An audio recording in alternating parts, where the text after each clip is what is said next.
कोई भी इंसान 3 तरह से सोचता है, चीज़ों को सच मानता है, पुरानी चीज़ों को याद करता है और भविष्य के लिए प्लान बनाता है।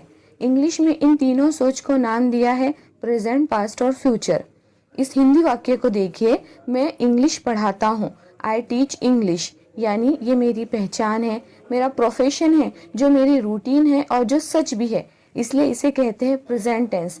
लेकिन इसी सेंटेंस को हमें पास्ट में बोलना हो तो हम बोलेंगे मैं इंग्लिश पढ़ाता था, I taught English. Past tense में वर्ब टीच का सेकंड फॉर्म टॉट यूज किया जाता है, जो हमारी बीती हुई याद या अनुभव बताता है। मतलब मैं पहले पढ़ाता था, अब शायद नहीं पढ़ाता। पास्ट टेंस पहले के काम के खत्म होने को दिखाता है। और अगर हमें फ्यूचर में बोलना हो तो हम विल के साथ वर्ब की फर्स्ट फॉर्म का यूज करेंगे, जैसे आई विल टीच इंग्लिश, मैं इंग्लिश पढ़ाऊंगा। फ्यूचर टेंस भविष्य के तय किया गया फैसला, इरादा या योजना को दिखाता है। और अगर हमें फ्यूचर में बोलना हो तो हम विल के साथ वर्ब की फर्स्ट फॉर्म का यूज करेंगे, जैसे आई विल टीच इंग्लिश, मैं इंग्लिश पढ़ाऊंगा।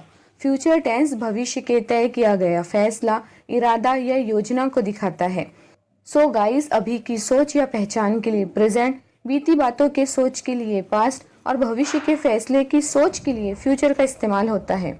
गाइस, टेंस टाइम नहीं बताता, टेंस बताता है कि आप उस बात को कैसे देख रहे हो। अब सवाल ये है, जब सेंटेंस सामने आए तो टेंस पहचाने कैसे? तो गाइस, किसी भी सेंटेंस की 2 चीज़ें बहुत इंपॉर्टेंट होती है, सब्जेक्ट और वर्ब। और यही वो बताता है कि टेंस कौन सा है। जैसे टीच या टीचेस होता है प्रेजेंट टेंस, क्योंकि आई यू वी दे सब्जेक्ट के साथ हमें वर्ब जैसा का वैसा यूज करना होता है, जैसे टीच या वर्क। और ही शी इट या किसी व्यक्ति के नाम के साथ वर्ब में एस या ईएस ऐड करते हैं, जैसे टीचर्स और वर्क्स। और अगर सेंटेंस पास्ट का हो, वहाँ वर्ब की सेकंड फॉर्म का यूज किया जाता है सभी सब्जेक्ट के साथ, जैसे टॉट और वर्क्ड। और अगर हमें भविष्य के बारे में बोलना हो तो विल के साथ वर्ब की फर्स्ट फॉर्म का यूज करें सभी सब्जेक्ट के साथ, जैसे विल टीच, विल वर्क। तो गाइस, देखा आपने, वर्ब चेंज तो टेंस भी चेंज। लेकिन बहुत बार टेंस समझने के लिए वर्ब के साथ साथ काम की फीलिंग भी देखना जरूरी होता है। यानी देखो, काम चल रहा है या खत्म हो गया है, या प्लान बना रहे हैं या प्लान बना हुआ था। जैसे आई एम टीचिंग इंग्लिश, मैं इंग्लिश पढ़ा रही हूँ, मतलब पढ़ाने का काम अभी चल रहा है। तो ऐसे सेंटेंसेस को बोला जाता है कंटिन्यूअस टेंस। यहाँ जो टीचिंग वर्ड है वो बताता है काम चल रहा है, लेकिन जो एम है वो बताता है कौन से टाइम में ये काम चल रहा है। जैसे एम टीचिंग, यानी अभी काम चल रहा है, जिसे हम बोलते हैं प्रेजेंट कंटिन्यूअस टेंस। जहाँ आई सब्जेक्ट के साथ एम और कंटिन्यूअस टेंस है तो वर्ब आईएनजी के साथ आता है, जैसे टीचिंग। और अगर प्रेजेंट कंटिन्यूअस में ही दूसरे सब्जेक्ट की बात हो, जैसे ही, शी, इट या किसी सिंगल पर्सन का नाम, तब इज आता है वर्ब में आईएनजी के साथ। जैसे वो इंग्लिश पढ़ा रही है, शी इज टीचिंग इंग्लिश। और अगर यू, वी, दे या एक से ज्यादा लोगों की बात हो तो आएगा आर। फॉर एग्जाम्पल, वे काम कर रहे हैं, दे आर वर्किंग। और अगर हमें पास्ट में बोलना हो तो हम बोलेंगे मैं पढ़ा रहा था, आई वॉज टीचिंग। ये तो होता है पास्ट कंटिन्यूअस टेंस, जहाँ आई, ही, शी या किसी सिंगल व्यक्ति के साथ वॉज, और यू, वी, दे या किसी प्लूरल सब्जेक्ट के साथ वर का यूज होता है वर्ब में आईएनजी के साथ, जैसे he was reading, they were playing. और फ्यूचर कंटिन्यूअस टेंस में हमें सभी सब्जेक्ट के साथ विल बी का यूज करना होता है वर्ब में आईएनजी के साथ, जैसे मैं पढ़ा रहा होऊंगा, I will be teaching. Guys, verb में आईएनजी का मतलब होता है काम चल रहा है, और जो उसके आगे का word am, is, are, was verb बताता है काम कब चल रहा है। इन्हें ही कहते हैं कंटिन्यूअस टेंस। और जैसे जैसे टेंस चेंज होता है, सिर्फ बी के फॉर्म मतलब am, is, are, was were ही चेंज होते हैं, आईएनजी वाला वर्ब चेंज नहीं होता। गाइस, ये तो हुई कंटिन्यूअस टेंस की बात। लेकिन जब हमारा काम पूरी तरह से खत्म हो जाता है तब भी हम उसे 3 तरह से यूज करते हैं, जिसे कहते हैं परफेक्ट टेंस। जैसे मैं पढ़ा चुका हूँ, अब यहाँ जो हूँ है वो तो लगता है प्रेजेंट जैसा, लेकिन पढ़ाने का काम पूरा हो चुका है, जो है परफेक्ट। तो ऐसे सेंटेंसेस आते हैं प्रेजेंट परफेक्ट टेंस में, जहाँ हमें सब्जेक्ट आई, यू, वी और दे के साथ हैव का इस्तेमाल करना होता है वर्ब की थर्ड फॉर्म के साथ। जैसे मैं पढ़ा चुका हूँ, आई हैव टॉट, और अगर बात हो थर्ड पर्सन सिंगुलर सब्जेक्ट की, जैसे ही, शी, इट, ये किसी एक व्यक्ति का नाम, तो इन सब्जेक्ट के साथ हैज़ का यूज़ होता है वर्ब की थर्ड फॉर्म के साथ। फॉर एग्जाम्पल, वह पढ़ा चुकी है, शी हैज़ टॉट। लेकिन इसे ही हमें पास्ट परफेक्ट में बोलना हो तो हम बोलेंगे आई हैड टॉट, मैं पढ़ा चुका था। पास्ट परफेक्ट में सभी सब्जेक्ट के साथ हैड का इस्तेमाल होता है वर्ब की थर्ड फॉर्म के साथ। और जब हमें फ्यूचर में बोलना हो कि मैं पढ़ा चुका होऊंगा, तो हम सभी सब्जेक्ट के साथ विल हैव का यूज़ करेंगे वर्ब की थर्ड फॉर्म के साथ। जैसे मैं पढ़ा चुका होगा, I will have taught. Guys, perfect tense बताता है कि काम कंप्लीट हो चुका है, इसलिए इसमें हमेशा हैव, हैज़ या हैड का यूज़ होता है टेंस और सब्जेक्ट के अकॉर्डिंग वर्ब की थर्ड फॉर्म के साथ। आई होप यहाँ तक आप समझ गए होंगे। अब इस हिंदी वाक्य को देखिए, मैं 2 घंटे से पढ़ रहा हूँ। यहाँ रहा हूँ यानी कंटिन्यूअस टेंस, 2 घंटे से पढ़ रहा हूँ मतलब पढ़ने का काम भी पहले ही शुरू हो गया है 2 घंटे से। यहाँ टाइम भी इम्पॉर्टेंट है, यानी पास्ट में शुरू हुआ और अभी तक यानी प्रेजेंट में भी चल रहा है। तो ऐसे वाक्य आते हैं प्रेजेंट परफेक्ट कंटिन्यूअस टेंस में, जहाँ काम पास्ट में शुरू होता है और प्रेजेंट में भी शुरू रहता है, और जिसमें टाइम भी बताया जाता है कि कब से काम शुरू हुआ। जैसे वह सुबह से रो रही है, मैं बचपन से यहाँ रहता आ रहा हूँ। गाइज, ऐसे वाक्य में से, तब से, कितने टाइम से, सिंस, फॉर वाली फीलिंग होती है। काम पास्ट में स्टार्ट होता है और प्रेजेंट में भी चलता रहता है। तो ऐसे सेंटेंसेस आते हैं प्रेजेंट परफेक्ट कंटिन्यूअस टेंस में, जिसके इंग्लिश स्ट्रक्चर में सबसे पहले सब्जेक्ट, फिर हैव बीन या हैज बीन। यहाँ आई, वी, यू, दे या किसी प्लूरल सब्जेक्ट के साथ हैव बीन, और ही, शी, इट या किसी सिंगुलर व्यक्ति के साथ हैज बीन आता है। फिर वर्ब आईएनजी के साथ। उसके बाद आता है टाइम, कि काम कब से शुरू हुआ। जैसे मैं 2 घंटे से पढ़ रहा हूँ, यहाँ सब्जेक्ट है मैं, जिसकी अंग्रेजी आई, और आई के साथ आता है हैव बीन। फिर वर्ब आईएनजी के साथ, वर्ब है पढ़ना, जिसकी अंग्रेजी स्टडी, और आईएनजी फॉर्म होगा स्टडिंग। अब यहाँ कब से पढ़ रहा हूँ, तो 2 घंटे से, जिसके लिए यूज करेंगे फॉर 2 आवर्स।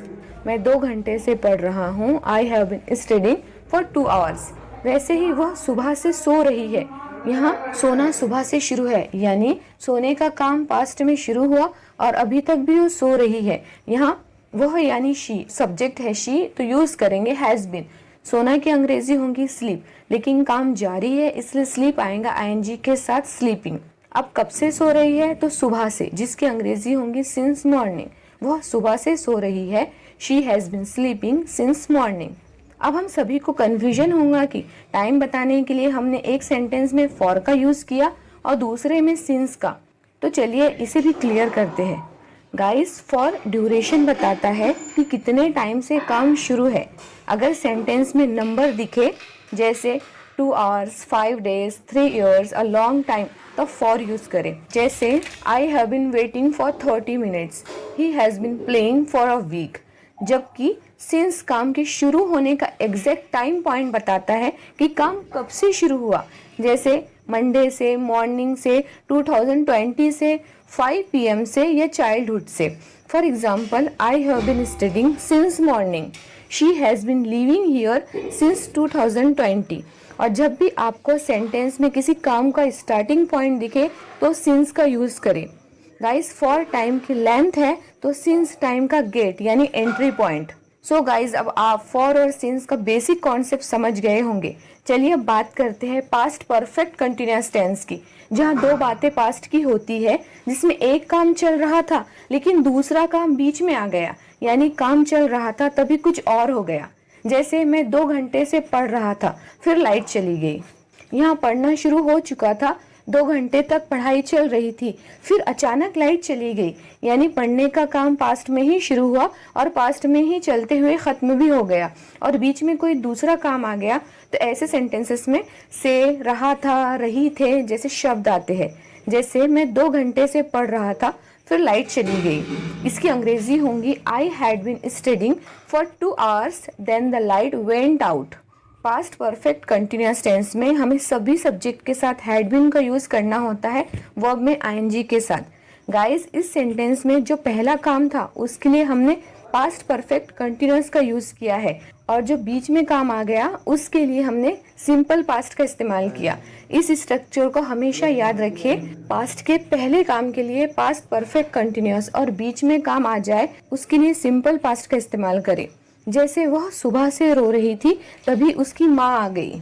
पहला काम है वो सुबह से रो रही थी, जिसकी अंग्रेजी होंगी she had been crying since morning, और बीच में एक दूसरी एक्शन हो गई जो है उसकी माँ आ गई, जिसकी अंग्रेजी होंगी when her mother arrived.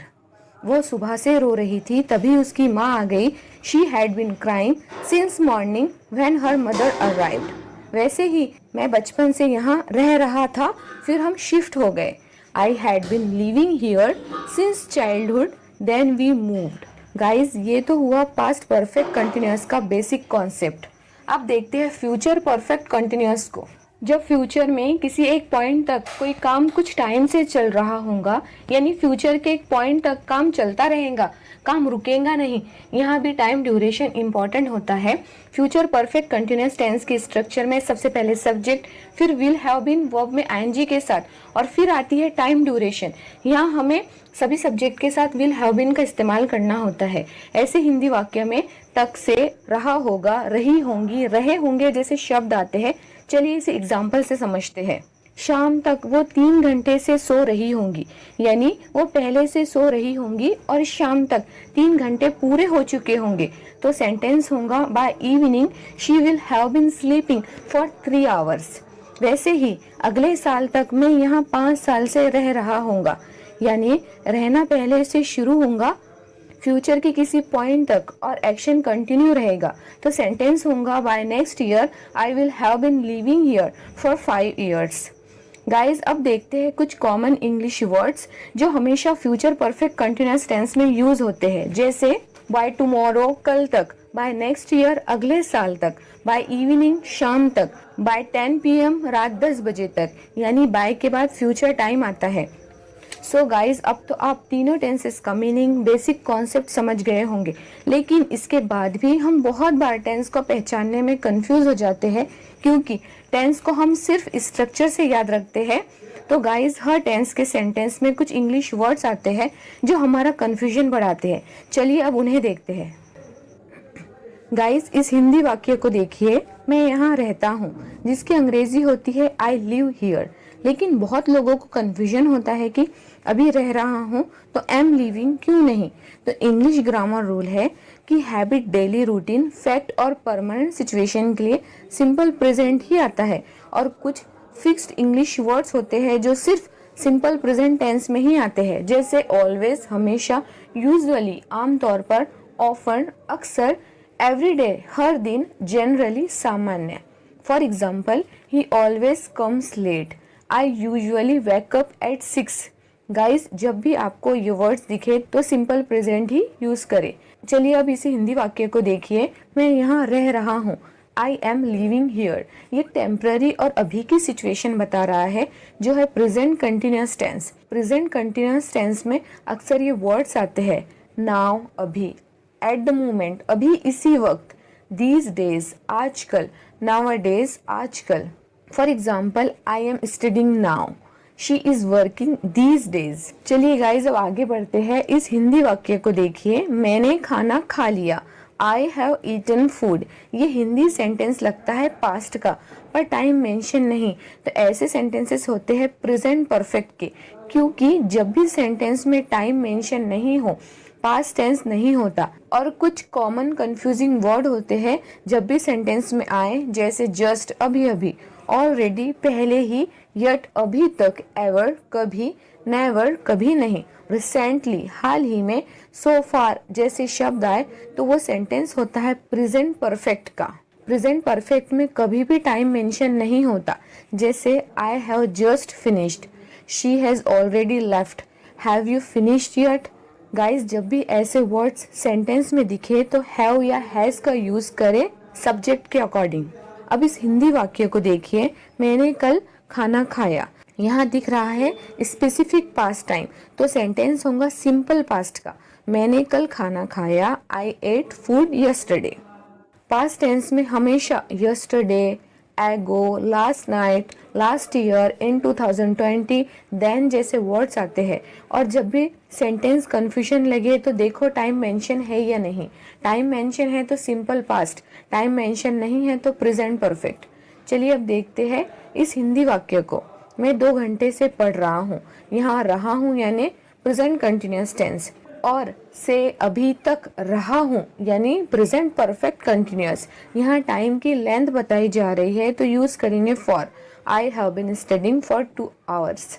So guys, देखा आपने, इंग्लिश टेंस वर्ड से नहीं सिचुएशन से डिसाइड होते हैं। अगर आप फीलिंग पहचानना सीख गए तो टेंस कभी कंफ्यूज नहीं करेंगे।